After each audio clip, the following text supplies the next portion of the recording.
औज़ुबिल्लाहिमिनश्शैतानिर्रजीम बिस्मिल्लाहिर्रहमानिर्रहीम। वालेकुम क्लास, आज हम जो डिस्कस करने जा रहे हैं वो designing of a new system and documentation है कि आप जो है वो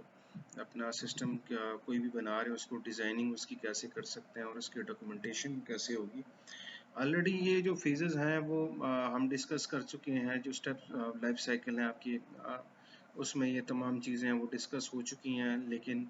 यहाँ पे हम जो डिज़ाइन फेज़ है वो उसको हम डिटेल डिस्कस करेंगे और डॉक्यूमेंटेशन क्या होती है, किस तरह हम इसको करते हैं और ये क्यों नेसेसरी है।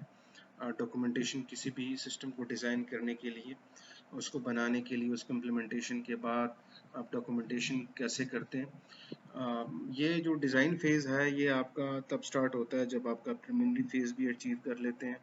आप जो है वो डाटा गैदर कर लेते हैं और आपके पास आपका डाटा एनालिसिस भी हो जाता है। डाटा एनालिसिस के बाद आप जो है वो की तरफ जाते हैं।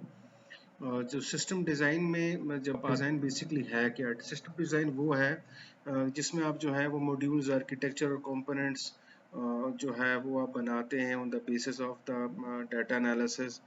जो आपकी स्पेसिफाइड रिक्वायरमेंट्स होती है उनको आप प्रोसेस करते हैं और आप अपना जो सिस्टम है वो डिज़ाइन करते हैं जो कि सेटिस्फाई करती हैं आपकी रिक्वायरमेंट्स और स्पेसिफिक नीड्स को, कि आपका जो सिस्टम है वो कैसे होना चाहिए, वो कैसे काम करेगा, उसका फ़्लो कैसे होगा, उसके यूज़र्स कैसे होंगे, उसकी रिपोर्ट्स कैसे जनरेट करेगी, वो वर्कआउट कैसे करेगा, यहाँ पे उसकी कॉस्टिंग क्या होगी, उसकी रेबिलिटी क्या होगी, वो जो है वो अपडेट कैसे होगा, वो मेंटेन आगे कैसे होगा। तो सारी चीज़ें जो आपकी इम्प्लीमेंटेशन फेज से पहले होती हैं वो आपका जितना भी काम है वो आपके सिस्टम डिज़ाइन में होता है। और सिस्टम डिज़ाइन बेसिकली आपको वो तय करके देता है कि आपकी जितनी रिक्वायरमेंट्स होगी वो सिस्टम डिज़ाइन में होती है। और सिस्टम डिज़ाइन यही का वो फेज़ होगा जिसमें आप इजीली अपना जो प्रोसेस है, जो सॉफ्टवेयर है, जो सिस्टम है वो आप इजीली सिस्टम डिज़ाइन बेसिकली आपकी प्रॉब्लम डोमेन को और आपका जो है उसको जो एड्रेस करता है। कोई एग्जिस्टिंग सिस्टम है आपका, उसके अंदर जो गैप्स है, फॉर एग्जांपल आपके पास ऑलरेडी कोई सॉफ्टवेयर जो है वो सिस्टम डिजिटल रन हो रहा है, वो कंप्लीट नहीं कर रहा आपकी रिक्वायरमेंट्स को, वो आपको निकाल के देता है, या आप जो है वो मैनुअली किसी चीज़ के ऊपर काम कर रहे हैं, तो वो आपको basically system design basically focus करता है कि उसको इम्प्लीमेंट कर रहे कैसे करना। अगर आप सिस्टम डिज़ाइन की सिंपली डेफिनेशन देखें तो वो सोल्यूशन निकाल के देता है आपको कि इसको इम्प्लीमेंट कैसे करके देना है, ये कैसे इम्प्लीमेंट होगा, इसकी रिक्वायरमेंट क्या होगी, सॉफ्टवेयर की रिक्वायरमेंट क्या होगी, हार्डवेयर कौन सा चाहिए होगा, किस लेवल के यूज़र्स होंगे, किस तरह इसका आउटपुट आएगी, GUI इसका क्या होगा, इसका जो है वो डेटा रेट क्या होगा, कितने यूज़र इसको देख सकेंगे, जो है वो क्या इजीली ये किसी भी ब्राउज़र के अंदर किसी भी सिस्टम के साथ जो है वो क्या ये चल सकेगा, क्या स्लो स्पीड ऑफ इंटरनेट जो है अगर वेब बेस्ड है क्या ये चला देगा, क्या डेटा बेसिस के लिए क्या चाहिए होगा, ये रिकॉर्ड कैसे डेटा अपना करेगा। ये सारी चीज़ें जो है वो आपकी सिस्टम डिस्कस होती हैं। बेसिकली ये एक कम्प्लेक्स एक्टिविटी होती है आपके सिस्टम डेवलपमेंट के लिए, और इसको है जो है वो फर्दर हम जो है वो सब पार्ट्स में डिवाइड करते हैं, ताकि सब पार्ट्स को जब आप अलग अलग डिवाइड करते हैं और अपने अपने जो रिक्वायरमेंट है और जब आप उसको डिज़ाइन करते हैं तो आपके पास मेन ऑब्जेक्टिव जो है वो सिस्टम डेवलपमेंट का जाता है। फॉर एग्जांपल आपके सिस्टम में क्या होता है कि आपके पास जो गोल्स हों वो इजीली आप उनको आइडेंटिफाई किया, और सिस्टम डिकम्पोजिशन को आप आइडेंटिफाई करते हैं, कंकरेंसी को आइडेंटिफाई करते हैं, आपके पास जो हार्डवेयर की एलोकेशन है उसको आइडेंटिफाई करते हैं, डाटा को मैनेज करते हैं, आपको ग्लोबल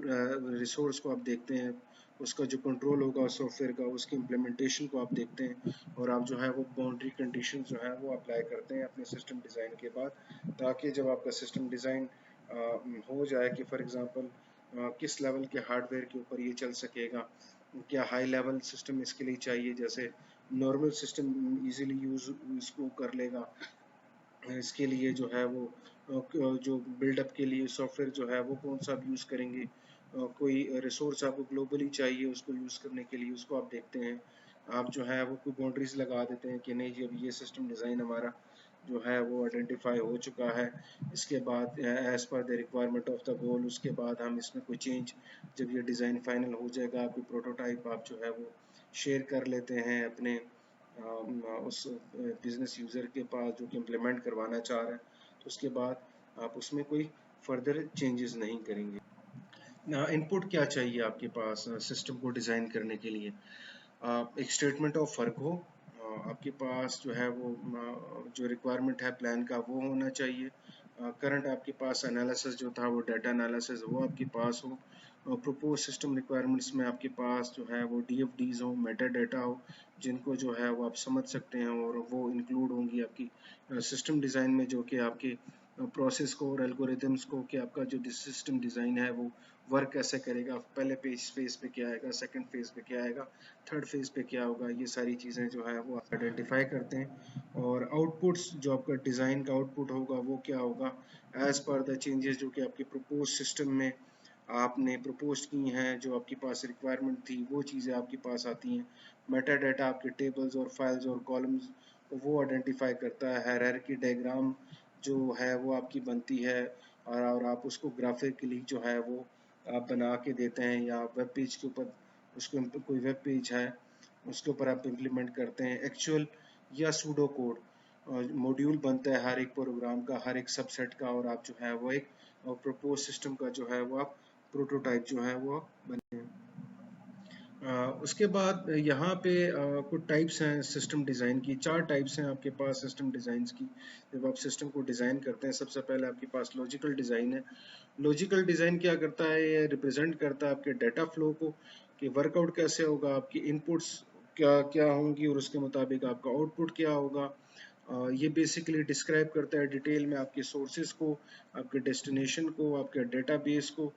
जो आपकी स्टोरेज कैपेसिटी होगी वो कैसे होगी, आपके जो प्रोसीजर्स होंगे वो कैसे होंगे, और उसका फॉर्मेट क्या है as per the user requirement. जब आप सिस्टम जो लॉजिकल डिज़ाइन है, जब आप उसको डिज़ाइन करते हैं, तो सिस्टम एनालिसिस क्या करता है, वो स्पेसिफाई करता है यूज़र नीड्स के लेवल को वर्चुअली, वो वर्चुअली आइडेंटिफाई करता है on the paper, on the diagram. जो कि आपकी इंफॉर्मेशन होती है वो आपकी रिक्वायरमेंट डाटा को जो है वो गैदर करता है और एक डाटा फ्लो डायग्राम बनाता है, या ER एंटिटी रिलेशनशिप डायग्राम जो है वो मॉड्यूलिंग जो होती है वो यूज़ होती है। एंटिटी रिलेशनशिप डायग्राम क्या होती है, बेसिकली एक रिलेशनशिप क्रिएट करती है वेरियस एंटिटीज को, जो कि एक डायग्रामिंग ऑन पेज ऑन पेपर जो है ये क्रिएट होती है, और ये सारा डाटा एक ग्राफिकल शेप में रिप्रेजेंट किया जाता है, जो कि आपका जो कोडर होगा, जो इम्प्लीमेंटेशन फेज में होगा, वो उसको इजीली अंडरस्टैंड करता है और वो उसको इम्प्लीमेंट। इसमें क्या टर्म्स यूज होती हैं, एंटिटी क्या है, ये बेसिकली स्पेसिफाई करता है रियल वर्ल्ड के आइटम्स को। फॉर एग्जांपल वेंडर है, आइटम है, स्टूडेंट कोर्स है, और टीचर है। रिलेशनशिप क्या होगा, जो उसमें ये रिलेशनशिप में क्या है कि जो जो वेंडर है वो आइटम जो है वो सप्लाई करता है, टीचर जो है वो टीचिंग करता है, और उसके अलावा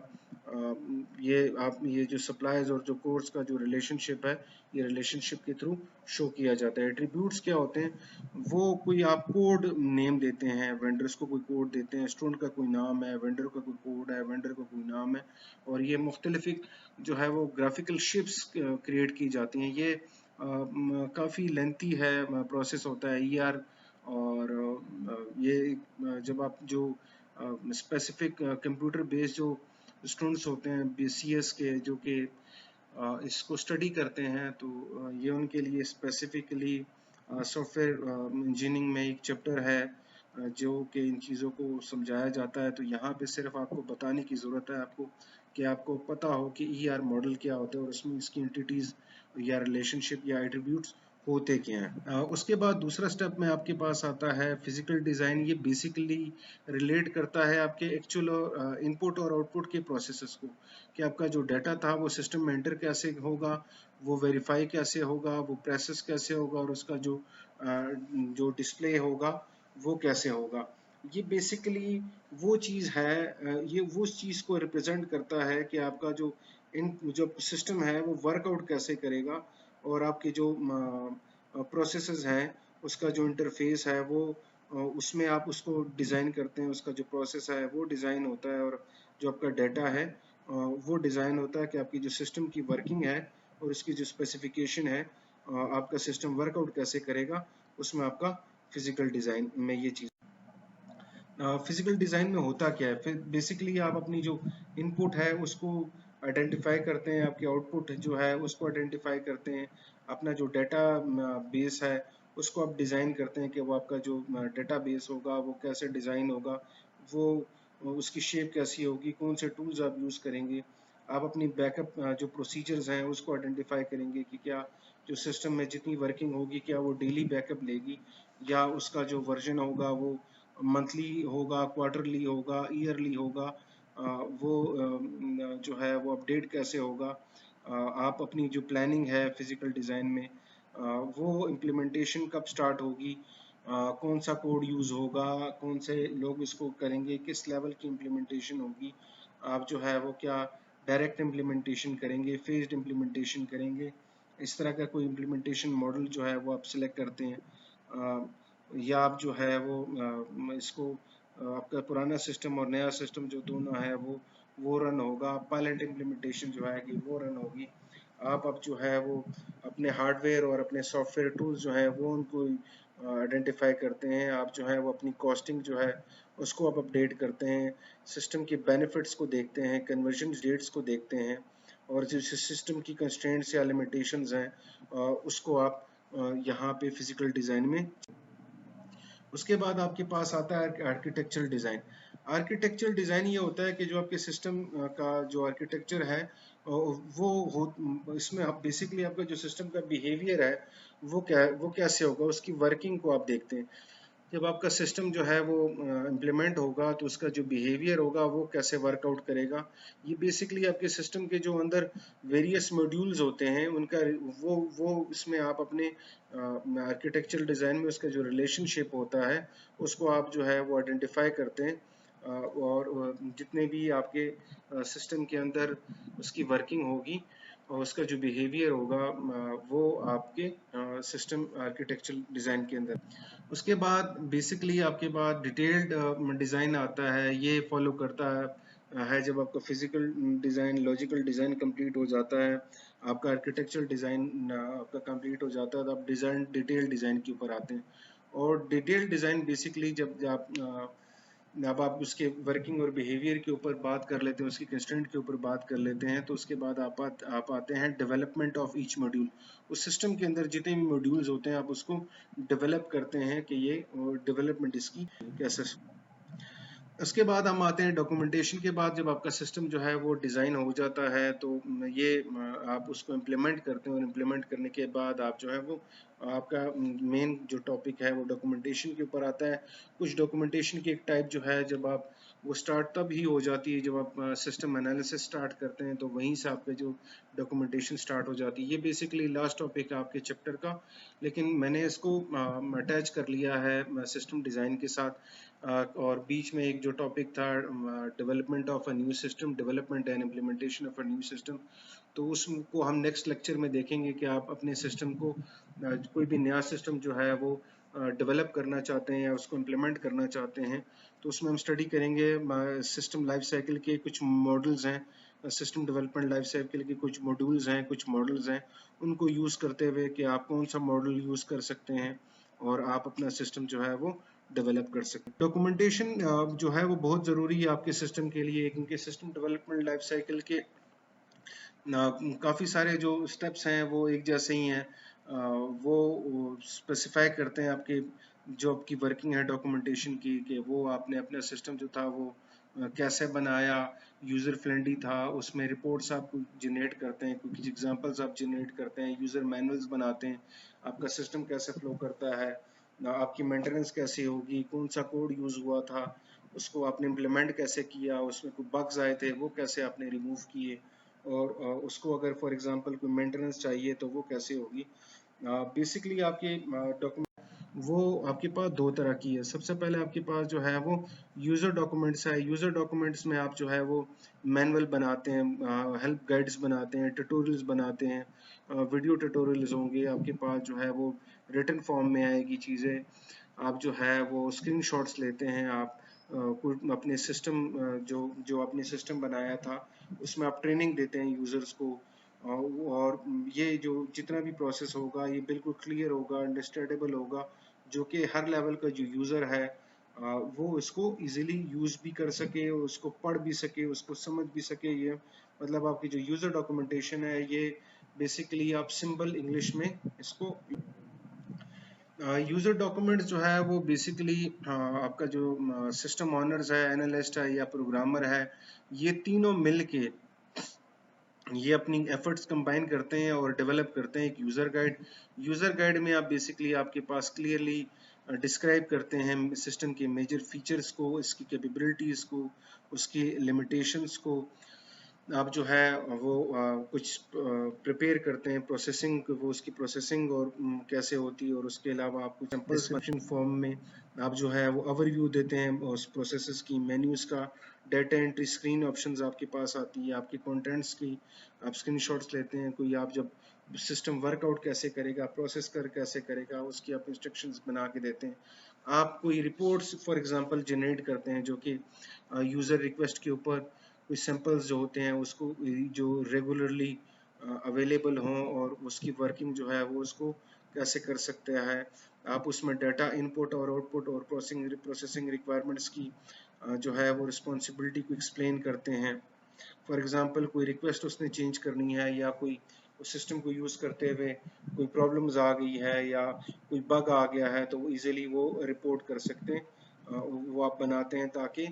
जो कोडर है, जो सिस्टम एनालिस्ट है, जो इम्प्लीमेंटेशन प्रोसेस वाले लोग हैं, उनके पास वो चीज़ आए और वो उसको एड्रेस कर सकें। उसके बाद आपके पास आता है सिस्टम डॉक्यूमेंटेशन।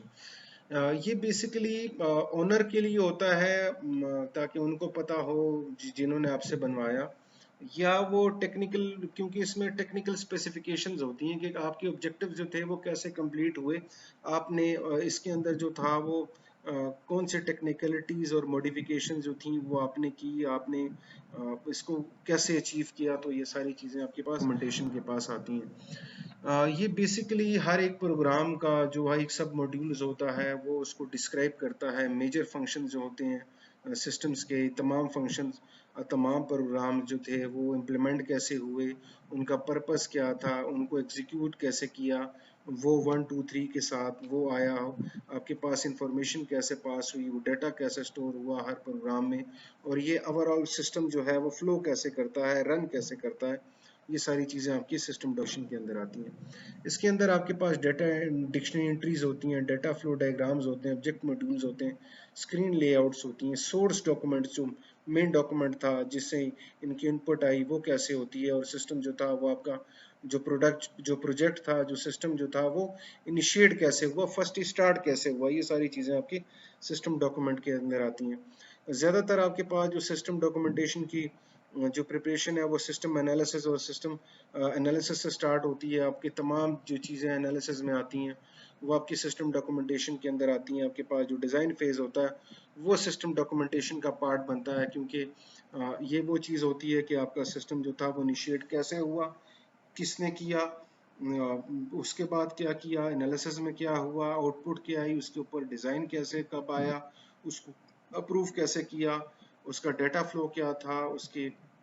जो इम्प्लीमेंटेशन क्या थी, उसके बाद उसको आपने कोड कैसे किया, तो ये सारी चीज़ें आपके पास का पार्ट बनती हैं। क्योंकि फॉर एग्जांपल आपको